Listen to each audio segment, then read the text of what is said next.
SSLC ಪ್ರಥಮ ಭಾಷೆ ಕನ್ನಡ. ಲೇಖಕರ ಪರಿಚಯ. ಎಂ ಮರಿಯಪ್ಪ ಭಟ್ಟರು. ಇವರು 1906ರಲ್ಲಿ ದಕ್ಷಿಣ ಕನ್ನಡ ಜಿಲ್ಲೆಯ ಪುತ್ತೂರು ತಾಲೂಕಿನ ಕಬಕ ಗ್ರಾಮದಲ್ಲಿ ಜನಿಸಿದರು.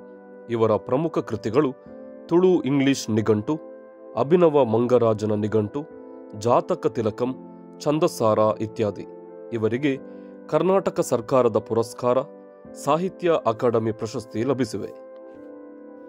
ಎನ್ ಮೂರ್ತಿರಾವ್. ಇವರು 1900ರಲ್ಲಿ ಮಂಡ್ಯ ಜಿಲ್ಲೆಯ ಅಕ್ಕಿಹೆಬ್ಬಾಳಿನಲ್ಲಿ ಜನಿಸಿದರು. ಇವರ ಪ್ರಮುಖ ಕೃತಿಗಳು ಹಗಲುಗನಸುಗಳು, ಅಲೆಯುವ ಮನ, ಮಿನುಗು ಮಿಂಚು, ಚಿತ್ರಗಳು ಪತ್ರಗಳು ಇತ್ಯಾದಿ.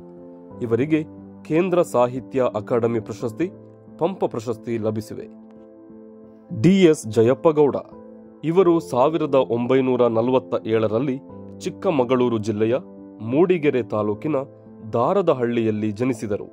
ಇವರ ಪ್ರಮುಖ ಕೃತಿಗಳು ಕರ್ನಾಟಕ ಗ್ರಾಮೀಣ ಸಂಸ್ಥೆಗಳು, ಕರ್ನಾಟಕದ ಕಡಲಾಚೆಯ ಸಂಪರ್ಕಗಳು, ಮೈಸೂರು ಒಡೆಯರು, ಜನಪದ ಆಟಗಳು ಇತ್ಯಾದಿ. ಇವರಿಗೆ ಕರ್ನಾಟಕ ಸಾಹಿತ್ಯ ಅಕಾಡೆಮಿ ಪ್ರಶಸ್ತಿ, ಧಾರವಾಡ ಕರ್ನಾಟಕ ಸಂಘದ ಸಂಶೋಧನಾ ಬಹುಮಾನ ಲಭಿಸಿವೆ. ದೇವನೂರ ಮಹಾದೇವ. ಇವರು 1948ರಲ್ಲಿ ಮೈಸೂರು ಜಿಲ್ಲೆಯ ನಂಜನಗೂಡು ತಾಲೂಕಿನ ದೇವನೂರಿನಲ್ಲಿ ಜನಿಸಿದರು. ಇವರ ಪ್ರಮುಖ ಕೃತಿಗಳು ದ್ಯಾವನೂರು, ಒಡಲಾಳ, ಗಾಂಧಿ ಮತ್ತು ಮಾವೋ, ನಂಬಿಕೆಯ ನೆಂಟ ಇತ್ಯಾದಿ. ಇವರಿಗೆ ಕೇಂದ್ರ ಸಾಹಿತ್ಯ ಅಕಾಡೆಮಿ ಪ್ರಶಸ್ತಿ ಮತ್ತು ಕರ್ನಾಟಕ ರಾಜ್ಯೋತ್ಸವ ಪ್ರಶಸ್ತಿಗಳು ಲಭಿಸಿವೆ. ಸಾರಾ ಅಬೂಬಕ್ಕರ್. ಇವರು ಜೂನ್ 30, 1936ರಂದು ಕಾಸರಗೋಡಿನಲ್ಲಿ ಜನಿಸಿದರು. ಇವರ ಪ್ರಮುಖ ಕೃತಿಗಳು ಸಹನ, ಕದನ ವಿರಾಮ, ವಜ್ರಗಳು, ಚಪ್ಪಲಿಗಳು ಇತ್ಯಾದಿ. ಇವರಿಗೆ ನೃಪತುಂಗ ಪ್ರಶಸ್ತಿ ಲಭಿಸಿದೆ.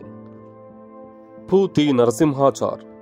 ಇವರು 1905ರಂದು ಮಂಡ್ಯ ಜಿಲ್ಲೆಯ ಮೇಲುಕೋಟೆಯಲ್ಲಿ ಜನಿಸಿದರು. ಇವರ ಪ್ರಮುಖ ಕೃತಿಗಳು ಅಹಲ್ಯೆ, ಗೋಕುಲ ನಿರ್ಗಮನ, ಶಬರಿ, ಹಣತೆ, ರಸಸರಸ್ವತಿ ಇತ್ಯಾದಿ. ಇವರಿಗೆ ಕೇಂದ್ರ ಸಾಹಿತ್ಯ ಅಕಾಡೆಮಿ ಪ್ರಶಸ್ತಿ ಮತ್ತು ಪಂಪ ಪ್ರಶಸ್ತಿ ಲಭಿಸಿವೆ. ವಿ.ಕೃ. ಗೋಕಾಕ್. ಇವರು 1909ರಂದು ಹಾವೇರಿ ಜಿಲ್ಲೆಯ ಸವಣೂರಿನಲ್ಲಿ ಜನಿಸಿದರು.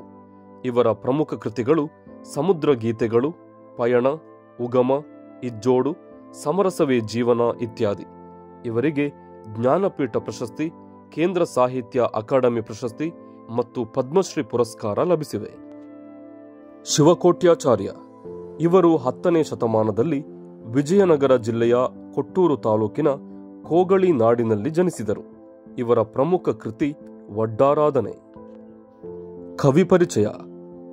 ಜಿ.ಎಸ್. ಶಿವರುದ್ರಪ್ಪ. ಇವರು 1926ರಲ್ಲಿ ಶಿವಮೊಗ್ಗ ಜಿಲ್ಲೆಯ ಶಿಕಾರಿಪುರದಲ್ಲಿ ಜನಿಸಿದರು.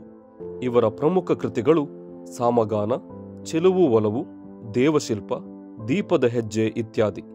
ಇವರಿಗೆ ಕೇಂದ್ರ ಸಾಹಿತ್ಯ ಅಕಾಡೆಮಿ ಪ್ರಶಸ್ತಿ, ಪಂಪ ಪ್ರಶಸ್ತಿ ಲಭಿಸಿವೆ.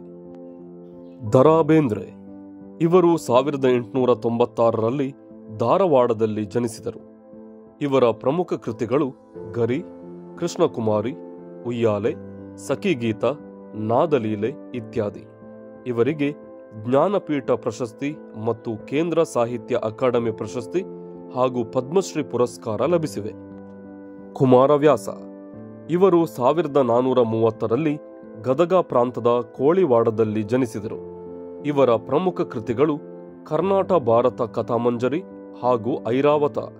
ಇವರಿಗೆ ರೂಪಕ ಸಾಮ್ರಾಜ್ಯ ಚಕ್ರವರ್ತಿ ಎಂಬ ಬಿರುದಿತ್ತು. ರನ್ನ. ಇವರು 949ರಲ್ಲಿ ಬಾಗಲಕೋಟೆ ಜಿಲ್ಲೆಯ ಮುದುವಳಲು ಎಂಬ ಗ್ರಾಮದಲ್ಲಿ ಜನಿಸಿದರು. ಇವರ ಪ್ರಮುಖ ಕೃತಿಗಳು ಸಾಹಸ ಭೀಮ ವಿಜಯಂ, ಅಜಿತ ತೀರ್ಥಂಕರ ಪುರಾಣ ತಿಲಕಂ, ಪರಶುರಾಮ ಚರಿತಂ, ಚಕ್ರೇಶ್ವರ ಚರಿತಂ ಇತ್ಯಾದಿ. ಇವರಿಗೆ ಕವಿ ಚಕ್ರವರ್ತಿ ಎಂಬ ಬಿರುದಿತ್ತು. ಕುವೆಂಪು. ಇವರು 1904 ಡಿಸೆಂಬರ್ 29ರಂದು ಶಿವಮೊಗ್ಗ ಜಿಲ್ಲೆಯ ತೀರ್ಥಹಳ್ಳಿ ತಾಲೂಕಿನ ಕುಪ್ಪಳಿ ಗ್ರಾಮದಲ್ಲಿ ಜನಿಸಿದರು. ಇವರ ಪ್ರಮುಖ ಕೃತಿಗಳು ಕೊಳಲು, ಪಾಂಚಜನ್ಯ, ಪ್ರೇಮ ಕಾಶ್ಮೀರ, ಪಕ್ಷಿಕಾಶಿ, ಕಾನೂರು ಹೆಗ್ಗಡತಿ, ಮಲೆಗಳಲ್ಲಿ ಮದುಮಗಳು ಇತ್ಯಾದಿ.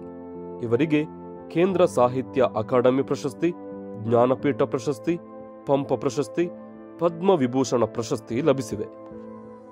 ಲಕ್ಷ್ಮೀಶ ಇವರು 1550ರಲ್ಲಿ ಚಿಕ್ಕಮಗಳೂರು ಜಿಲ್ಲೆಯ ಕಡೂರು ತಾಲೂಕಿನ ದೇವನೂರಿನಲ್ಲಿ ಜನಿಸಿದರು.